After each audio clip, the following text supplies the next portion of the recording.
शाहीन शाह अफरीदी पाकिस्तान के ओडीआई के कैप्टन की कैप्टनसी एक्सपोज हो चुकी है सेकंड ओडीआई मैच के अंदर।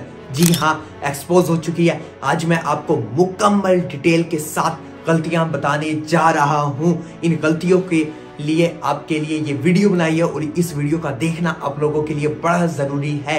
तो अब आपका यहाँ काफी माइंड के अंदर सवालात होंगे जो कि मैं चाहता नहीं हूं कि देर करूं उससे पहले, क्योंकि आप कह रहे होंगे कि सेकंड ओडीआई सिर्फ और सिर्फ अभी 2 ओडीआई है, कैसे एक्सपोज हो चुकी है।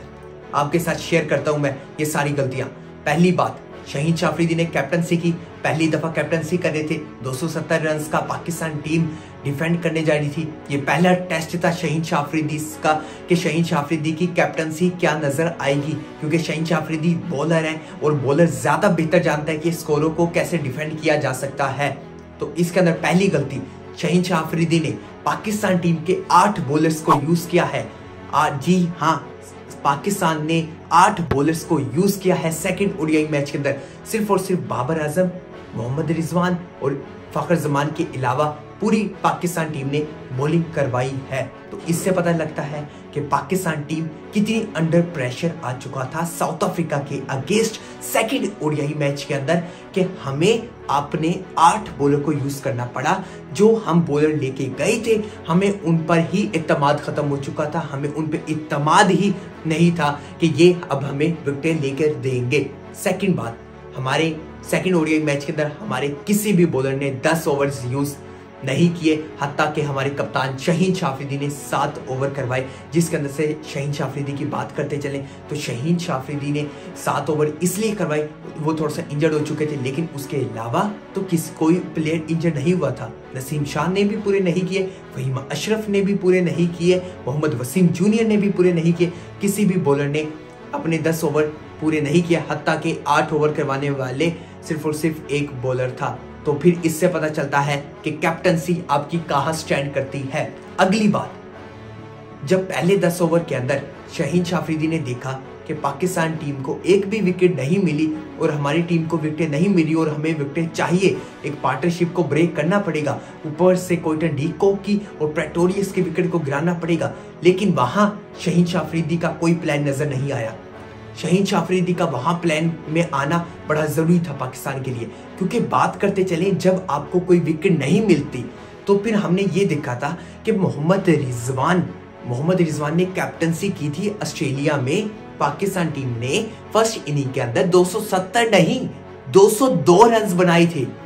जी हाँ, सिर्फ और सिर्फ फर्स्ट इनिंग के अंदर 202 रन बनाए थे और 202 डिफेंड करने जा रहा था और ऑस्ट्रेलिया की फुल स्ट्रेंथ टीम खेल रही थी उस वक्त। तो फिर ऑस्ट्रेलिया की उस फुल स्ट्रेंथ टीम को लास्ट ओवर तक ले गए थे और आखिरी विकेट 9 विकेट गिरा दी थी और लास्ट विकेट रह गई थी। तो इस कदर टॉप क्लास की कैप्टनसी मोहम्मद रिजवान की तरफ से नजर आई। तो उसके अंदर हमने क्या देखा, मोहम्मद रिजवान ने ये देखा कि जब उन्हें कोई विकेट नहीं मिली थी तो फिर उन्होंने एक्स्ट्रा चीजें करना स्टार्ट की। उन्होंने एक्स्ट्रा चीजें करना क्या स्टार्ट की, प्लेयरों को आगे की तरफ बुलाया, सर्कल के अंदर एक प्लेयर को बुलाया और स्पेशली बॉलर को कहा कि आपने इस लाइन और लेंथ के ऊपर बॉलिंग करनी है, चाहे आपको छक्का लगे चौका लगे, जो लगता है स्कोर जितना मर्जी आपको लगे, आपने उसकी फिक्र बिल्कुल भी नहीं करनी। आपने अपनी लाइन और लेंथ के ऊपर जो प्लान आपको दिया जा रहा है आप उस पर करें, और बैट्समैन को जब आप 3 से ज्यादा बॉले उस लाइन और लेंथ के ऊपर करेंगे तो बैट्समैन डेफिनेटली एक गलती करेगा, जिससे फायदा हमें होगा, हमें चांस मिलेगा, लेकिन आपने अपनी लाइन और लेंथ के ऊपर नहीं छोड़ना। ये शाहीन शाह अफरीदी की तरफ से बिल्कुल भी प्लान नजर नहीं आया, हत्ता कि शाहीन शाह अफरीदी खुद ही स्कोर खाते हुए नजर आए। शाहीन शाह अफरीदी स्ट्रेट 6 खा रहे हैं, कभी इधर लेग के ऊपर खा रहे हैं, ऑल ओवर द ग्राउंड बात करें हर तरफ। क्विंटन डी कॉक के खिलाफ शाहीन शाह अफरीदी की बॉलिंग खुद ही एक्सपोज होते हुए नजर आई।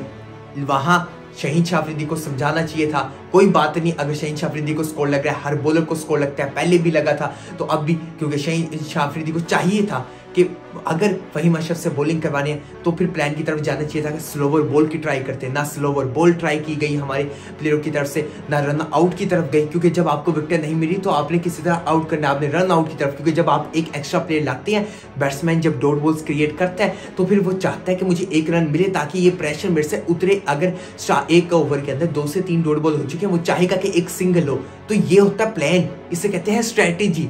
ये स्ट्रेटेजी बिल्कुल भी नजर नहीं आई और हमने साउथ अफ्रीका की सिर्फ और सिर्फ 2 विकेटें हासिल की थी। ऊपर से बात करें पेट्रोरियस ने 46 और टोनी डी जोर्जी ने 76, उसके अलावा कोई भी हमें विकेट नहीं मिली। इससे जाहिर होता है कि आपकी कैप्टनसी के अंदर काफी गलतियां हैं और ये सीखनी पड़ेगी और ये लाहौर कलंदर की तरह फ्रेंचाइज क्रिकेट नहीं है। और इससे जाहिर होता है कि इंटरनेशनल क्रिकेट के ऊपर जो आपके ऊपर प्रेशर होता है वो आपका 100% कहीं ज्यादा होता है अगर फ्रेंचाइज क्रिकेट से ऊपर बात करें, क्योंकि ऐसा नहीं है कि शहीन शाह अफरीदी ने प्रेशर मैचेस के अंदर कैप्टनसी नहीं की। शहीन शाह अफरीदी ने लाहौर कलंदर को ऐसे प्रेशर क्रूशल के मैचेस के अंदर भी कैप्टनसी की जहां लास्ट ओवर तक गेम गई, ताकि फाइनल के अंदर भी लास्ट ओवर तक गेम गई, तो वहां भी कैप्टनसी शहीन शाह अफरीदी ने की। लेकिन आज जरूरी ये था जब आपको विकेट नहीं मिल रही होती तो फिर आपको एक्स्ट्रा प्लान की तरफ जाना पड़ता है।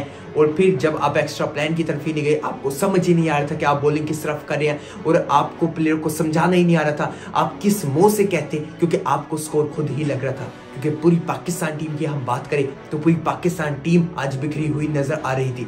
अगर कोई विकेट नहीं मिली तो आप टेंशन तो ना लें, आप फाइट बैक की तरफ तो जाएं, आप कोशिश तो करें, आप इत्तेमाद तो करें अपने मेन बॉलर्स के ऊपर जो बॉलर आप लेके गए हैं। आप ये देख लें कि आपने अपने हर बॉलर से 3-3 ओवर करवाए हैं। साइम अयूब की बात कर ले हम ऊपर से, साइम अयूब ने 3 ओवर करवाए, सलमान अली आगा ने 3 ओवर करवाए, मोहम्मद नवाज की बात कर ले हम 3 ओवर करवाए, अपने आप हर बैट्समैन से भी 3 ओवर करवाए। ये चीजें समझना पाकिस्तान टीम के अंदर बड़ा जरूरी है, क्योंकि ये गलतियां एक्सेप्टेबल नहीं है। ये तो अभी आम सीरीज का एक मैच था, क्योंकि अगर आप वर्ल्ड कप के अंदर जाते हैं तो फिर आपको ये चीजें बार बार चेंज नहीं करनी पड़ती। आपको जिन बॉलर्स के साथ गई हैं तो आपको उन्हीं के साथ बॉलिंग करवानी पड़ती है। 5 बॉलर्स हैं तो 5 के साथ आप बॉलिंग करवाएं। ये ना हो कि आप 8-8 बॉलर्स को यूज करें, तो उससे जाहिर होता है कि आपकी कैप्टनसी के अंदर गलतियां हैं, बॉलर के अंदर गलतियां नहीं है। क्योंकि जो आप स्पेशल बॉलर लेके गए हैं, आप स्पेशल ओवर बॉलरों को तो ओवर दें, क्योंकि अगर आप 5 लेके गए हैं, 4 लेके गए हैं, क्योंकि हम बात करें एक स्पेशल स्पिनर जो हमारा था जो कंटिन्यूसली खेल रहा था, इब्रार अहमद, उसे आपने इस मैच से ड्रॉप कर दिया। एक चांस तो देना बनता था। इब्रार अहमद इस पिच के लिए बड़ा यूजफुल हो सकता था और पहले ओडीआई के अंदर हम देखा कि बॉल बड़ा स्लो आ रहा है और फंस के आ रहा था स्पिनर का बॉल, तो वहां हमने एक और गलती की, मोहम्मद वसीम जीरो को खिलाया और फिर हमने हसन नवाज को एक चांस और नहीं दिया। एक चांस तो और देना बनता था, हमने पकड़ के हसन नवाज की जगह खिला दिया एक और बैट्समैन, तो फिर फहीम अशरफ को खिला दिया। तो फिर ये गलतियां समझना बड़ा जरूरी है। फहीम अशरफ ने इनिंग तो बड़ी अच्छी खेली है, 28 रन की बड़ी क्रूशियल इनिंग पाकिस्तान के लिए बनाकर दी है, लेकिन हसन नवाज को आप एक और चांस दे ताकि इस सीरीज के बाद ये अफसोस ना हो हसन नवाज को कि मुझे पाकिस्तान टीम के अंदर चांस नहीं दिया गया, एक चांस तो दिया जाता। तो ये चीजें समझना शहीन शाह अफरीदी के लिए बड़ा जरूरी है। अभी स्टार्टअप है शहीन शाह अफरीदी की कैप्टनसी का, ये गलतियां एक्सेप्ट हो सकती हैं, मान सकते हैं, लेकिन आहिस्ता आहिस्ता ये टाइम गुजरेगा, ये चीजें एक्सेप्ट नहीं होंगी, क्योंकि ये गलतियां आज की गलतियां नहीं है, ये गलतियां 5-4 साल से रिपीटेड होती हुई आ रही हैं, जो हम बार बार बात कर रहे हैं कि समझना पड़ेगा पाकिस्तान टीम को अगर डिफेंड की तरफ जा रहे हैं तो एट लीस्ट फाइट बैक करके दिखाए।